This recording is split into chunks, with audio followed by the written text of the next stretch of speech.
Cuéntanos, ¿quién es Pablo Gutiérrez? Tu servidor tiene estudios en Contaduría Pública, licenciatura en Derecho, una maestría en Derecho Fiscal y el doctorado en Ciencias de lo Fiscal. Nos hemos desempeñado un poquito ejerciendo la carrera del contador público, también en la actividad empresarial, y también colaboramos con nuestro querido Colegio de Contadores Públicos de Cancún, donde tuve la oportunidad de representar a nuestro gremio como presidente y ahora estoy en algunas comisiones. También pertenezco a la Asociación Nacional de Especialistas Fiscales, Delegación Quintana Roo, pero en materia de comités de ética o juntas de honor, llevo 9 años estando en la Junta de Honor del Colegio de Contadores Públicos de Cancún, en donde fundamentalmente ahí analizamos alguna desviación o algún comportamiento fuera de la ética que tenga como fin pues corregir algunas amenazas o deficiencias que atenten no solo a la ética del profesional, sino a perjudique el honor de la profesión. Me gustaría que nos platicaras tu perspectiva, por donde te quieras arrancar. Abarcamos el tema de la nueva corte, de la nueva integración del Poder Judicial, o nos metemos y le pegamos de lleno al tema de los impuestos y tu experiencia contable, temas de valores éticos. Me gustaría empezar con los principios básicos de la ética. La ética proviene de la palabra griega ethos, que significa carácter y que está relacionada con las costumbres, con la convivencia, cómo debemos de comportarnos como persona, pero sobre todo en la sociedad. Es decir, actuar de manera correcta e incorrecta. Hay grandes pensadores griegos que son los que aportaron las mayores ideas para la ética y hablamos de Aristóteles, hablamos de Platón, pero sobre todo hablamos de Sócrates. Sócrates considerado el padre de la ética. Sócrates dice, para que tengamos ética profesional, primeramente tenemos que tener ética personal. La ética la vemos como el cumplimiento de los principios y valores, no solo en la casa, en la familia, y después cuando ya cumplimos eso, nos vamos a la colectividad, nos vamos a la sociedad, y ya cuando desempeñamos una actividad profesional, es cuando decimos ética profesional. Los colegas de la contaduría pública tenemos que cumplir con la ética fiscal. En ese orden de ideas, tenemos que decir que la relación tributaria tiene que ver con las leyes, que es del derecho tributario, pero por otro lado tenemos a las autoridades que se encargan de recaudar esos tributos, pero aquí entra el rol, entra el papel del fiscalista. En la medida en que el fiscalista cumpla con los principios éticos de la materia fiscal, se tendrá una contribución para los gastos públicos, como emanan de nuestra Constitución, de manera proporcional y equitativa. Los valores sustantivos del contador público para ejercer su profesión están contenidos en el Código de Ética Profesional que instituyó el Instituto Mexicano de Contadores Públicos. Generar el espíritu de la ética es generar lo más valioso que debemos tener los seres humanos. ¿Cuál es? La confianza. El profesionista debe generar confianza y si esto lo llevamos al terreno de la ética empresarial, las empresas que tienen confianza establecen esas barreras, esas murallas. ¿Cuáles son esas barreras y murallas? Que no permiten que se cometan actos ilícitos. Por ejemplo, los comités de ética o los gobiernos corporativos en algunos otros tipos de situaciones. Pero en las agrupaciones, como por ejemplo el caso específico en los colegios de contadores, existe la Junta de Honor.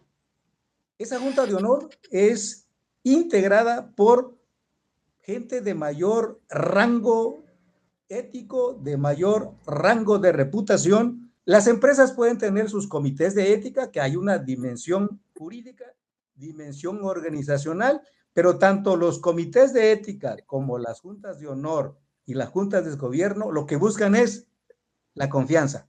Las empresas no éticas y los profesionistas que tampoco son éticos no tardan y sus propios errores o incumplimiento a estos códigos hacen que desaparezcan en breve tiempo. Aquí tenemos un buen comentario que refiere con relación a la ética empresarial. Él acota, se está yendo al tema de la ética en la relación entre hospitales y laboratorios médicos. Se está refiriendo que en Argentina, dice, por ejemplo, siempre recetaban los médicos los medicamentos más caros por arreglos personales. La ética es un aspecto transversal que trastoca pues a todas las industrias. En cuanto a ética empresarial, ahí cómo consideras o cuál es tu experiencia o cómo ves el tema. Con muchísimo gusto y agradecemos al tocayo que hace su planteamiento y con gusto damos nuestro punto de vista. La ética empresarial, recuerden que los empresarios siempre van a buscar más ganancia por encima de darle un trato, a lo mejor, digamos, no el apropiado a los proveedores, a los empleados, porque ellos quieren mayor rendimiento, mayor utilidad y pueden caer en actos faltos a la ética o faltos a la moral o actos deshonestos. Y aquí es donde entran los famosos comités. Si en una empresa, un grupo de empresas, tenemos un comité de ética que tiene unos pasos a seguir desde la propia adquisición, desde la propia entrada al almacén y se cumplen con todos los estándares, ese es el órgano responsable de que se cumplan con estos lineamientos. En otro ámbito, diríamos, es los gobiernos corporativos. Pero antes de llegar al comité de ética, el profesionista, por ejemplo, el encargado de compras o el almacenista o el contador que registre esas compras, debe cumplir precisamente con su código deontológico, que se refiere a todos los pasos éticos que tiene que cumplir. Y ahí es donde decía, tiene que tener primeramente ética personal y ética aplicada.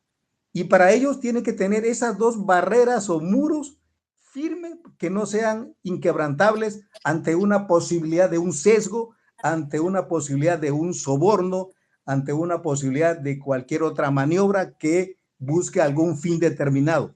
Porque se han dado casos a nivel nacional y a nivel mundial de incumplimiento a la ética. Y el caso de la empresa Enron. Esta empresa era la número 1 mundial de la producción de energía en Estados Unidos. Esta empresa era dictaminada por una de las 4 firmas más grandes de contadores públicos, Arthur Andersen. Pues, ¿qué creen? Que esta empresa maquilló las cifras, generando una expectativa de que tenían utilidades, y el resumen fue que la población compró activos de la empresa, pero eran cifras infladas, maquilladas. Al final se descubrió que era una verdadera fraude. ¿Y qué pasó? 22,000 empleados de esta empresa perdieron sus fondos de pensiones y sus fondos de ahorro. La compañía al final quebró, la firma desapareció. ¿Qué trajo como consecuencia? Que se establecieran nuevas políticas en materia de gobierno corporativo, en materia de códigos fiscales y deontológicos, pero los principios éticos a nivel internacional se fortalecieron. ¿Y qué otra cosa se fortaleció? Las normas de información financiera. Y en México, en el 2014, desaparece el dictamen fiscal. ¿Y cuál fue el argumento del entonces presidente del SAT? Era, no confío en los contadores públicos porque no son éticos, porque no son profesionales, porque lo único que hacen es firmar los dictámenes, aun cuando la evidencia decía que de 25,000 contadores que emitían dictámenes fiscales, solo habían sido sancionados como el 1%, pero además eran sanciones menores. Sin embargo, era una medida política. ¿Qué sucedió?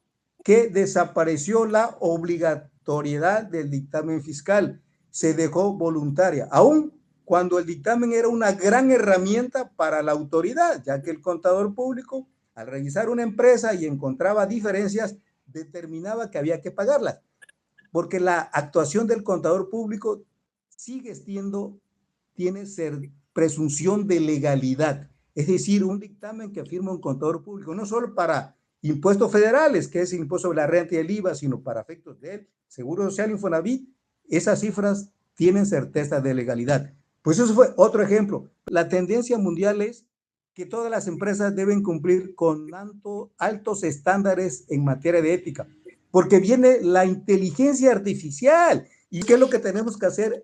Fortalecer esas murallas y esas barreras éticas, porque si tú le dices, quiero un escrito dirigido al SAT, al Seguro Social, te lo hacen segundos, pero la función del profesional es apoyarse de estas herramientas y verificar que el contenido sea correcto. Si la cabeza corrige el ético, fortalece su ética, ¿de qué manera impacta hacia las organizaciones privadas públicas? ¿Cómo puedes fortalecer tus valores, tus principios? ¿Puedes transitar a una reestructura? ¿Puedes cambiar como persona si de repente te gustaba el negocio fuera de la ley, pero en algún momento te cae el 20 o inclusive porque quieres hacer mejor las cosas, empiezas a redirigirte? ¿Se puede? ¿Cómo se construyen estos bloques de valores? Para que una empresa entienda la importancia de la ética, lo primero que tiene que hacer es que los que están a la cabeza, como mencionas, es decir, los directivos o el consejo de administración o el administrador único, tiene que ser ético y entender los valores. Pero por otro lado, tiene que el profesionista que se encarga de darle la orientación profesional, la asesoría, tiene que ser altamente ético, tiene que tener esas murallas o esas barreras éticas que permita establecer como si fuera una norma de control interno. Muchos vemos que en las empresas está pegado en una parte que dice visión, misión y valores, y vienen una serie de pasos. Entonces aquí la recomendación que tiene que hacer el personal ético es decir, vamos a trabajar con nuestro equipo de venta en materia de ética, y la principal acción es que el vendedor tiene que ser honesto, tiene que ser ético, tiene que ser objetivo para que pueda vender correctamente, y para eso tiene que vender bien y conocer su producto. Después, esa parte la transmitimos al registro contable y así a todas las unidades que integran la empresa. Pero sin duda que si los directivos y el personal no está sincronizado con los valores y principios éticos, y aquí la recomendación en las empresas es que elaboren su código deontológico, y esos es los pasos que se tienen que seguir. Para eso se tiene que determinar a través de pruebas como son, vamos a hacer una auditoría en materia de ética y valores, vamos a establecer los controles que tenemos que llevar y finalmente establecer un esquema de evaluación y seguimiento para ver si cumplen. Marcos, tú por allá has visto que cuando a veces en alguna empresa te venden un producto y te dicen, te voy a mandar una encuesta de calidad, una encuesta de satisfacción, que lo que están buscando es ver la confiabilidad y si se cumplen con valores que, aunque no te lo dice, pero son valores éticos. Si yo me siento satisfecho, ¿qué es eso? Que me genera confianza. Y lo que te decía al principio, la ética es sinónimo de confianza, sinónimo de fama, tanto para el profesionista como para la empresa. Tanto el personal encargado de implementar estos controles como los propios directivos se enfrentan a los famosos dilemas éticos.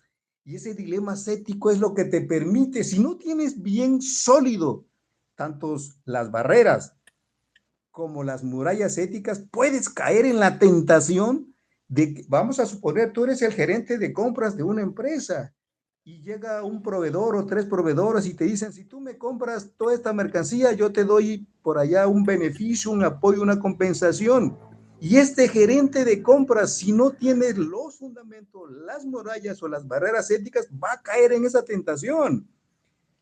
Hace unos días vi por allá una plática a una agrupación y yo les decía, hagan el ejemplo de que aquí hay un arroyo de aguas negras y tú que te vas a dedicar a la construcción vas a hacer un desarrollo y por ahí va a pasar ese arroyo de aguas negras. ¿Qué es lo que tienes que hacer? Poner una barrera para que no pase esa agua negra y desviarla. Ese es el ejemplo en sentido muy práctico de que esas prácticas indebidas no pasen a tu empresa, porque va a perder lo valioso que es su reputación y su credibilidad, pero sobre todo la confianza.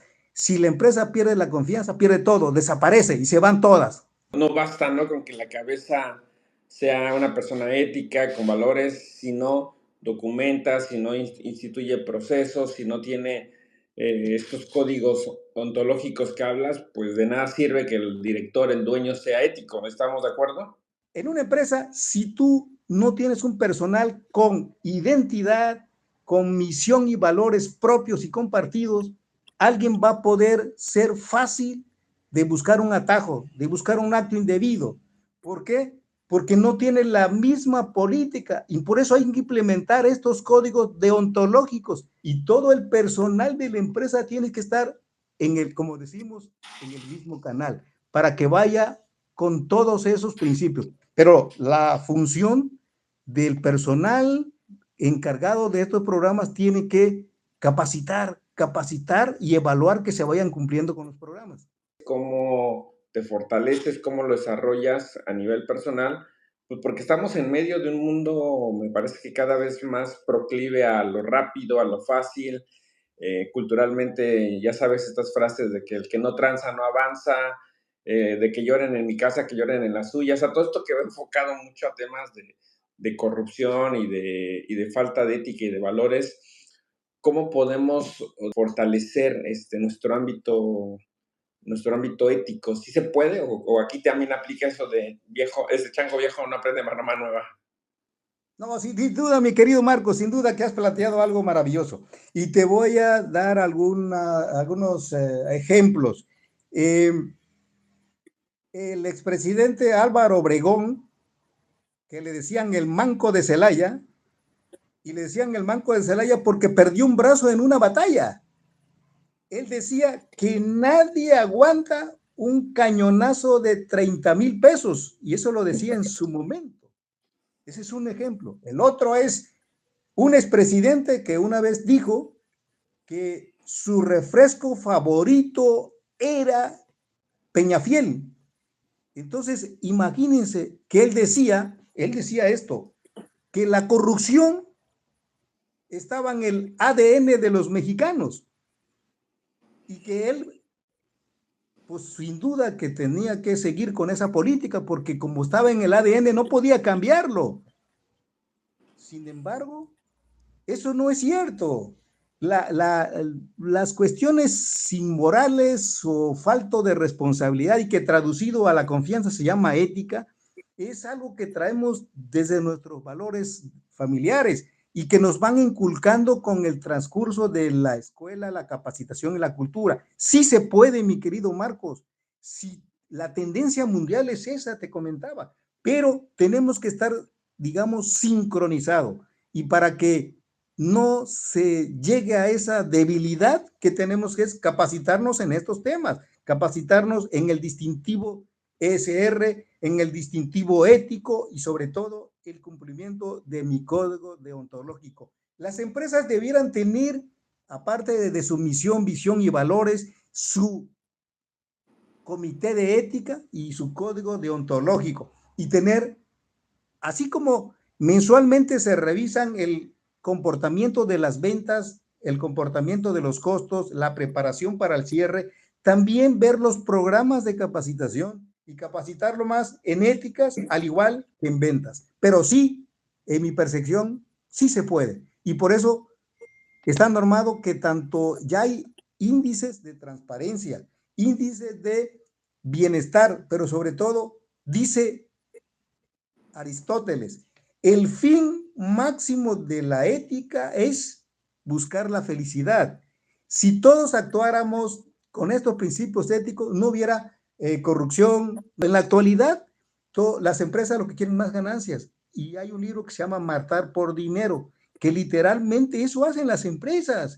Quiero desaparecer a la competencia y la voy a matar haciendo estrategias no honestas, no legales para derrumbarla.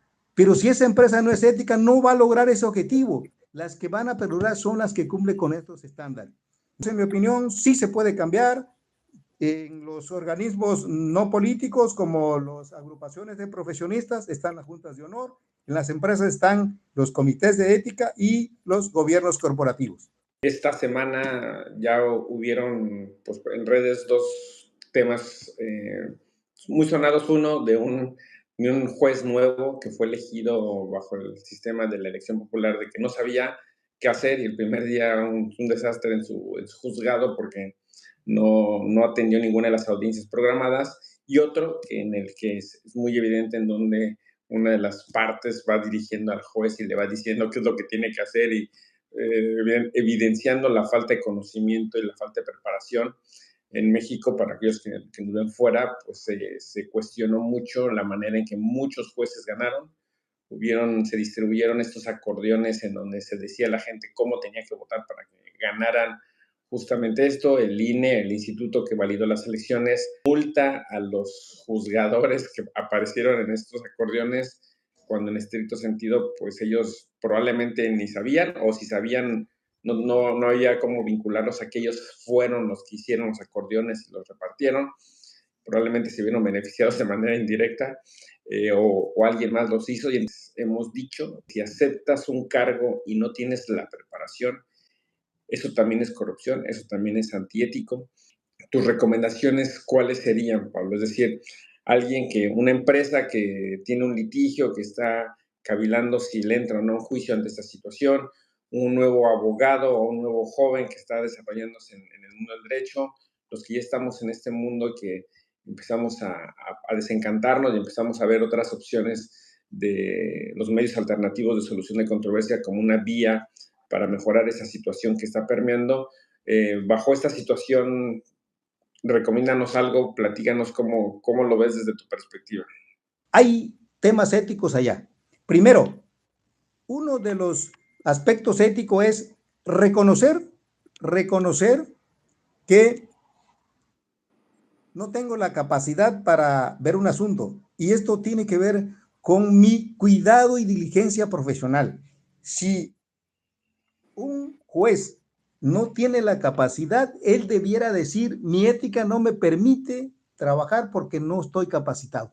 Yo hace rato te comentaba que uno de los objetivos éticos es capacitación continua para darle un servicio a mi cliente. Él tiene que capacitarse. Si no lo hace, debería ser ético y decir: no puedo. Ahora, recuerda por allá que a Sócrates, y ese es un pasaje que le preguntaron en una convención, un emperador romano lo manda a llamar en la antigua Grecia y le pregunta a 5: ¿cómo ven un programa para fortalecer mi reinado? Y de los 5 más estudiosos dijeron: el único que puede ser capaz de orientarte se llama Sócrates. Y Sócrates dijo: yo solo sé que no sé nada. Y fíjense bien que Sócrates fue considerado uno de los grandes pensadores griegos, y que él haya dicho que yo solo sé que no sé nada, refiere a que el conocimiento es limitado, y por más que estudies, no vas a alcanzar a saberlo todo. Pero dice Albert Einstein: la imaginación es infinita y el conocimiento es limitado. Ahora, en relación a tu pregunta es: o le exigimos a los jueces que se preparan, o a lo mejor le exigimos a la empresa de que cumpla con sus estándares éticos y que tenga profesional capacitado. Si tú en una empresa tienes personal muy capacitado, muy ético, es muy difícil que te encuentren alguna, vamos a suponer en materia fiscal, es muy difícil que te encuentren una observación. Podrán haber observaciones de alguna forma, pero el fondo del asunto estará cubierto porque tienes personal ético. ¿Y en qué se va la ética? En la capacitación continua. Pero si no tienes así, te vuelves vulnerable y te vas a enfrentar con un poder judicial que de igual manera pueden adolecer de esa calidad técnica para resolver un asunto y se va a convertir en una problemática para la empresa. Cómo se vuelve un ciclo, como un círculo tanto perverso, ¿no? Es decir, si estos magistrados llegaron ahí porque fueron apoyados por un acordeón que alguien dio o un dinero que alguien pagó, y la gente que lo accedió y que votó de esa manera, de alguna manera valida esa manera incorrecta, y entonces nos lleva a tener magistrados o jueces pocos preparados, gracias a que la gente con pocos valores decidió actuar así, y entonces se vuelve como el resultado natural de las acciones, hacer énfasis en la manera de conducirnos en lo individual y cómo eso impacta en lo global, tanto a nivel, o en lo grupal, tanto a nivel de empresas o como en este caso a nivel país, ¿no? Si las empresas tienen establecidas las barreras, los aspectos básicos de la ética, van a cumplir bien porque la empresa es responsable ante el medio ambiente, responsable ante la sociedad. Y si hablamos en materia de impuestos, sabemos que el objetivo del pagar impuestos es una redistribución de la riqueza, es generar bienestar en la sociedad y para eso la Constitución me da los valores éticos. Créanme que la Constitución tiene implícito valores éticos. ¿Cuál? El principio de equidad y proporcionalidad. Lo que busca es justo. Entonces, si la empresa contribuye correctamente, va a generar ese efecto de que el Estado pueda redistribuir la riqueza. Si esto se cumple, la empresa, con mi apreciación, no va a tener grandes problemas, no va a tener que recurrir a un magistrado o a un juez o a un ministro que no tenga la alta calidad. Pero si ese juez se va a equivocar, bueno, pues tendremos que implementar otro tipo de aspectos o estrategias, pero la principal defensa de las empresas es cumplir con estos valores éticos, valores morales, pero sobre todo cumplir con la disposición. Dice Aristóteles, si la ley no es justa, no debo cumplirla, pero si no la cumplo, puedo yo estar incumpliendo a mi principio ético. O sea que aunque no sea justa la ley, debo de cumplirla. Y acuérdense que lo que decía Einstein, Albert Einstein decía, el ejemplo no es la mejor forma de enseñar, es la única. Y si las empresas cumplen correctamente con sus obligaciones, y no me refiero nada más a las fiscales, me refiero también a las de seguridad social, a las ambientales, porque a veces el interés del empresario, y ahí entra la ética empresarial, oye, vamos a hacer este edificio y vamos a destruir un manglar, y si a mí me permiten nada más construir 5 pisos, pero yo hago 10, y si llega la autoridad y me arreglo con ella, eso estás incumpliendo a tu responsabilidad social, porque no solo perjudicas a la comunidad, sino perjudicas al medio ambiente y a la sociedad y al erario público. Si tuvieses que escoger máximo 2 valores que dijeras en una escala, que dijeras, estos son los sí o sí que hay que tener, para ti, ¿cuáles serían? Primeramente tenemos que ser objetivos. Si somos objetivos, es decir, tengo que ver sin ningún sesgo, sin ninguna presunción. Si la ley me obliga a hacer esto, tengo que cumplir con la ley. Y el otro principio es la capacitación continua. Si no me capacito, me enfrento a que el de enfrente o el de al lado me quiera dar clases y eso no es lo correcto. Si tengo esta alta calidad, genero alta confianza y genero reputación. Objetividad y capacitación continua son valores y pilares del contador público. Y me refiero al contador público porque se convierte, y aquí es un comentario, el contador público goza de certeza de legalidad en materia fiscal porque así lo establece el código, pero también se convierte en un fedatario público. Y esto es lo importante porque el contador cumple con un código de ética profesional, cumple con una norma de información financiera, pero su labor de fe pública no es como la del notario, es por la cuidado y diligencia profesional que aplica en su actuación. Y aquí va un ejemplo. Voy a tramitar un crédito bancario y le voy a presentar al banco mi estado financiero. Ese estado financiero es elaborado con normas de información financiera. No voy a maquillar cifras y al final va mi firma. Lo hice con toda mi alta calidad técnica. El banco va a decir, correcto, tienes tanto de utilidad, tienes tantos ingresos, por lo tanto, te apruebo el crédito. Ese es por un lado. Pero también recuerden que el SAT dice, las declaraciones de los contribuyentes se presumen ciertas, salvo por bien contrario, porque el sistema mexicano son autodeterminativas. ¿Y quién las determina? El contador público. Entonces, sí tiene fe pública bajo un esquema diferente al notario, pero un balance que firma un contador público para mí se presume cierto. Y esa es la fe pública que hacíamos en sus determinaciones. A nuestros amigos que se ven en la necesidad de contratar a un contador, algunas recomendaciones que les puedas dar para identificar a un contador con cierto nivel de valores éticos. Cualquier profesionista puede ser un profesionista capaz, pero en este mundo siempre tenemos que ir a los estándares formales. ¿Cuál es? Si yo como contador público estoy colegiado, eso quiere decir que pertenezco a una agrupación. Si cumplo con una certificación que me dice que tengo los conocimientos necesarios para ejercer mi profesión y además puedo cumplir a cabalidad con un programa de capacitación continua y además mi código de ética profesional, eso para mí son los factores elementales para decir, este contador tiene ventaja sobre 5 más propuestas. Hablábamos de las barreras o de las murallas éticas en las agrupaciones y aquí el Instituto Mexicano de Contadores Públicos y sus colegios afiliados tienen establecidos en la Junta de Honor. Precisamente esta es la barrera. Si un cliente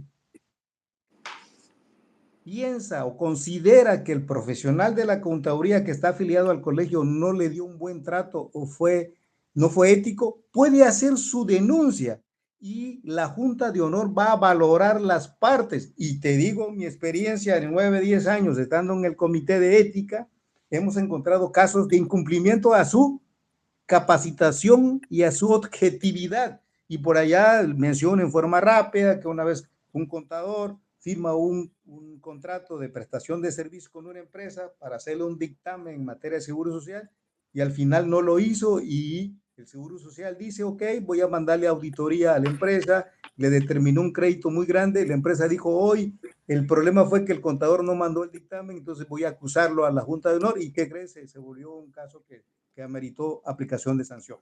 En el caso de la Junta de Honor del colegio tiene ya sanciones establecidas para el incumplimiento de los valores éticos, como es, primeramente te pueden hacer una amonestación, la segunda una suspensión temporal, la tercera una expulsión del colegio y la última es comunicarle a la autoridad competente la comisión o la posible comisión de algún delito y ya en ese caso se va a investigar.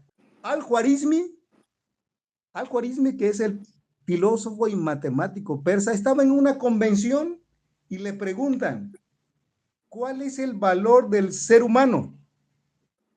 Y dice Al-Khwarizmi, ok, para saber cuál es el valor tienes que decirle, si es ético, ponle 1. Si además de ser ético es buena persona, agrégale un 0 y ya vale 10. Si aparte de ser buena persona es amable, agrégale otro 0, ya vale 100. Pero si además de tener buena persona es amable y además tiene dinero, agrégale otro 0, ya vale 1000. Pero si a esa persona que vale 1000 le quitas el 1 que corresponde a la ética, esa persona que vale nada, porque quedan puros ceros. Y entonces estamos hablando de que puede ser un delincuente, puede ser un estafador o puede ser un corrupto. Thomas Hobbes dice Thomas Hobbes, el hombre es malo por naturaleza. Ese matemático inglés decía que el hombre es el lobo del hombre, porque él dice el hombre lo que busca es su ganancia, es su desarrollo profesional por encima de todo. Y aquí da un ejemplo de los cangrejos que están en un cubo y va un cangrejo subiendo y va el otro y lo baja. Y así y nunca van a subir nada. Sin embargo, llega el francés Juan Jacobo Rousseau y dice, no es cierto, te equivocaste. No, el hombre no es malo por naturaleza, el hombre nace bueno por naturaleza, es la teoría contraria. Sin embargo, la sociedad lo cambia. Eso es, pero ¿por qué lo cambia? Porque no tiene los valores y principios éticos. Y te voy a dar un ejemplo. Mucha gente decimos, oye, aquel colega o paisano, pues era un honorable, pero entró a la política o entró al servicio público, ya se convirtió en otra persona. ¿Por qué? Porque no tenía la solidez de los valores éticos. Entonces, aquí es la confirmación de la teoría de Juan Jacobo Rousseau. El hombre puede nacer bueno, pero la sociedad lo cambia. Y eso es lo que tenemos que tener como principios, tanto lo de Al-Khwarizmi como lo de Thomas Hobbes y en este caso lo de Juan Jacobo Rousseau. Me gustaría que nos dejaras una breve reflexión al final con relación a los valores y la ética y también que nos compartieras en dónde te pueden seguir o buscar si alguien estuviese interesado en profundizar más de estos temas. Mi querido Barco, con muchísimo gusto. Yo sí quisiera que la gente entendiera que el valor del ser humano y de acuerdo a la teoría de Al-Khwarizmi es la ética. Y la tendencia mundial es para allá. Las empresas que son confiables, que cumplen con estándares de ética, con distintivos de empresa socialmente responsable, entre otros, son las que van a durar. El profesionista tiene una alta responsabilidad de sugerir esquemas éticos, no solo para su buena reputación. Imagínense que un contador da una recomendación indebida en materia de impuestos, pone en riesgo a la empresa, pone en riesgo el activo y la libertad del cliente. Entonces tiene que ser altamente ético. Hermano, mucho gusto, muchas gracias y estoy a la orden. Saludos a todos. Pues tengo mi correo electrónico que pueden encontrarme en Gutiérrez ygallegos25@gmail.com. En las redes sociales me encuentran como Pablo Fiscalista y también pues les doy mi teléfono 9982 15 57 87. Y no olviden, con ética todo, sin ética nada. Excelente noche y te agradezco mucho. Nos vemos pronto.